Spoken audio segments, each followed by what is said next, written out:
আসসালামু আলাইকুম ভিউয়ার্স, আশা করি সবাই ভালো আছেন।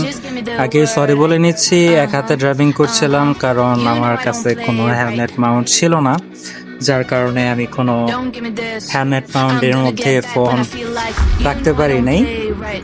সো এর জন্য আগেই সরি বলে নিচ্ছি। আজকে উদ্দেশ্য ছিল ভারতী আশ্রমে গিয়েছিলাম, ওইখান থেকে কিছু সামান কেনার ছিল, তো কিনে আসার সময় ভারতী আশ্রম দিয়ে আসিনি কারণ ওই দিক দিয়ে পুরো রাস্তা জ্যাম ছিল, ভিতরের রাস্তা দিয়ে আসছিলাম। তো রাস্তাটা খুব সুন্দর ছিল, এর জন্য মেইনলি ভিডিওটা করা অ্যান্ড ধরতে পারেন একটা ছোট মিনি ব্লগ করা আর কি।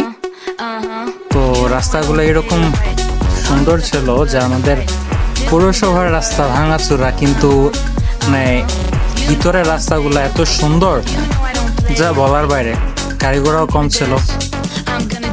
তো এই আর কি, ছোট্ট একটা ব্লগ করার ট্রাই করলাম, আশা করি সবার কাছে ভালো লাগছে। সো ইনশাল্লাহ আবার কোনো একদিন দেখা হবে কোনো এক ব্লগে। যতদিন পর্যন্ত স্টে সেফ, আল্লাহ হাফেজ, আসসালামু আলাইকুম, ভালো থাকবেন, সুস্থ থাকবেন। আর ভিডিওটি যদি ভালো লেগে থাকে তাহলে প্লিজ ইউটিউবে সাবস্ক্রাইব অ্যান্ড ফেসবুকে ফলো করে দিবেন। আসসালামু আলাইকুম।